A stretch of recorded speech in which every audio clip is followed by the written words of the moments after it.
반갑습니다. 마수빈입니다. 오늘 휴학 첫날인데 4월 19일에 휴학 기간은 어땠는지 돌아보는 시간 가져보도록 하겠습니다.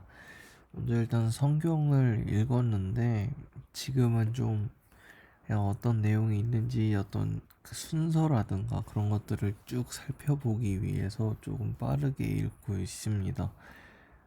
그랬는데 그래서 오늘 레위기를 읽어봤어요. 근데 레위기가 굉장히 많은 사람들에게 힘들다고 하죠. 그래서 레위기 리뷰. 근데 레위기 내용을 다루진 않아요. 그냥 읽고 나서 그냥 드는 생각들 이야기를 해볼 겁니다. 그래서 레위기에는 이제 하나님 앞에 나설 때 이제 어떤 식으로 나아가야 하는가 그런 것들을 이야기하고 있어요.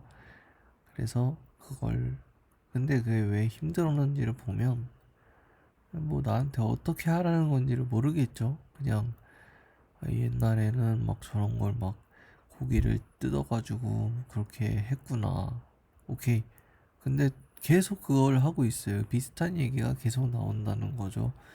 그런 상황이라는 거고. 그리고 또 한 가지 제가 들었던 의문점은 그래서 지금은 뭐 어떻게 하는가? 지금은 그렇게 안 하잖아요. 이제 저는 이제 그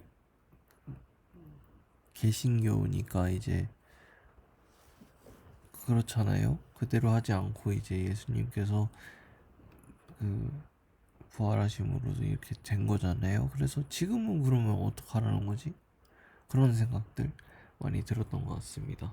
근데 오늘은 읽으면서 약간 이런 생각이 들었어요. 결국 이제 예배라는 거 자체가 예배에 나아갈 때 우리가 어떤 태도로 나아가야 하는지 그런 거에 대해서는 또 생각해 볼 거리가 있다는 생각을 했습니다. 특히나 저는 이제 반주자로서 많이 고민을 해봤는데요. 일단은 그 예배라는 것 자체가 하나님께 드려지고 있는 것인가 한번 생각을 해봤어요.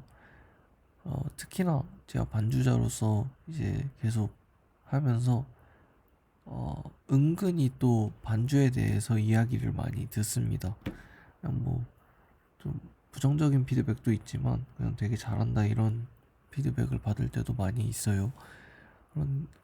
그리고 또 그러다 보니까 또 그 반주를 듣는 사람들을 생각을 안 할 수가 없고 같이 예배하는 사람들이니까요. 그런 게 있는데 이때 당시에 뭐 콩팥 뭐 이런 거 떼고 이러는 것을 막 퍼포먼스로서 하지는 않았을 것 같아요. 그런데 지금 제가 피아노를 치면서 어떤 하나님이 아니라 다른 사람들을 의식하는 게 너무 심하진 않나 하는 생각을 해봤습니다. 그리고 두 번째는 이제 그 예배를 하나님께서 기뻐하시는가 생각을 해보면 최근에 예배할 때 하나님께서 내 예배를 기쁘게 받으시는지를 생각을 잘 안 했던 것 같아서 그 부분을 좀 돌아볼 수 있었습니다.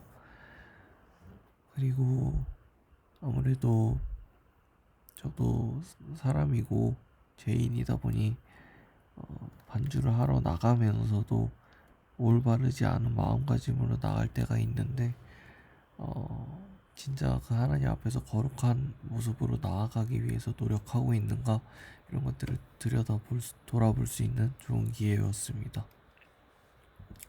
여기가 이제 굉장히 잘 정성 들여서 만든 페이지고 그 다음부터는 형편없습니다. 영어 공부를 해봤는데요. 일단 그 탭스 단어장이 집에 있어서 그거 25일차를 외웠습니다. 왜냐하면 1일차부터 하는 건 식상하니까 25일차부터 외웠고요.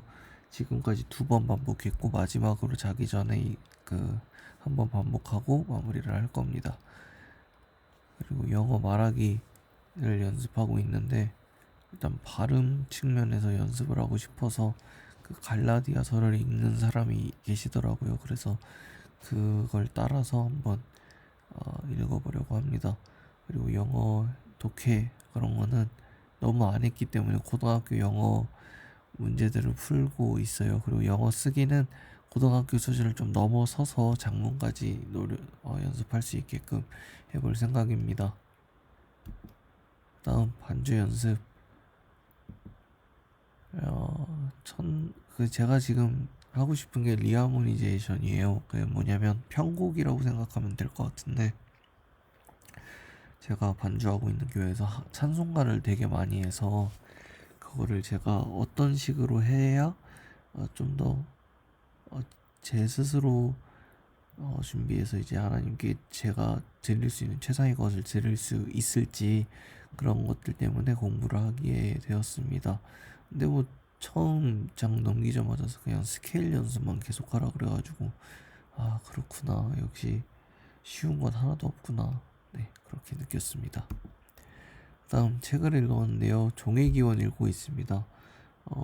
뭔가 창조론과 대비되는 입장에서 이 진화론을 이해하는 사람들이 굉장히 많이 있는데, 저도 뭔가 좀 그랬던 어린 시절이 있는 것 같고, 그런데 실제로 읽어보니까 막 그런 내용은 아니고, 어, 다윈 씨가 이제 살아오면서 관찰을 하면서 느꼈던 것들을 그냥 정리해 놓은 그런 이야기더라고요. 그래서 굉장히, 근데 글 자체가 아는 것과 모르는 것, 그러니까 다윈이 굉장히 옛날 사람이니까 현재는 밝혀져 있는 사실들이라도 이제 다윈은 아직 몰랐을 그런 개념들이 있는데요. 그런 걸 생각을 해봤을 때 자신이 아는 것과 모르는 것, 그런 것들을 잘 구분하고 있다라는 느낌을 들었고요. 총분화 뭐 이런 거, 조변이 법칙들을 이야기하는데 참 많은 생각이 들었는데요. 이거는 또 기회가 되면 나누어 볼 수 있을 것입니다. 가회 준비를 했습니다. 미적분 문제를 풀어봤는데, 일단 하루에 40문제 정도씩 풀려고 생각하고 있고, 이제 문제를 어떻게 풀어나가느냐, 일단 제가 설명을 한다 생각하고 좀 문제들을 꼼꼼히 풀어보려고 합니다. 그렇게 오늘 하루를 살았고요. 네, 그리고 연필로 그림 그리는 거 첫날은 가볍게 도구만 준비를 하고 마쳤습니다. 인간관계를 책으로 공부를 하고 있는데요. 인간관계의 심리학이라는 책에서 1장을 읽어봤습니다. 현대에는 굉장히 피상적인 관계만이 많이 남아있는 경우가 있고, 그로 인해서 인간관계에 어려움을 겪고 있다고 느끼는 사람들이 많다라는 것과, 인간이 다른 동물들에 비해서 굉장히 처음 태어나자마자 약하잖아요. 그러다 보니까 사회적인 존재로서 태어날 수밖에 없다, 그런 점이 있었고, 그리고 연구 결과에 따르면 인간관계가 행복에 있어서 굉장히 중요한 부분을 차지한다라는 내용을 살펴볼 수 있었습니다. 그리고 대학생 시기는 여러모로 새로운 시기잖아요. 어른이 되기도 하고, 그러면서 인간관계에 있어서 굉장히 중요한 시기다라는 것까지 이야기할 수가 있었습니다. 글쓰기, 이제 하루에 이제 질문들에 답하는 시간을 가져보려고 하는데요. 네, 이렇게 하루 중 가장 감상적이 되는 시간, 그냥 지금 이렇게 돌아보는 시간이 그런 것 같습니다. 네, 그리고 반성, 자아 성찰 해보면요. 오늘 전공 수학 공부를 못했어요. 시간이 없어서. 그런데 오늘 아침에 늦게 일어난 게 가장 큰 것 같고요. 그래서 이 부분을 좀 일찍 일어나서 좀 해보도록 하겠습니다. 그렇게 해서 오늘 하루 발표를 마치도록 하겠습니다. 여러분도 하루 잘 지내셨으면 좋겠고요. 다음에 또 보도록 합시다.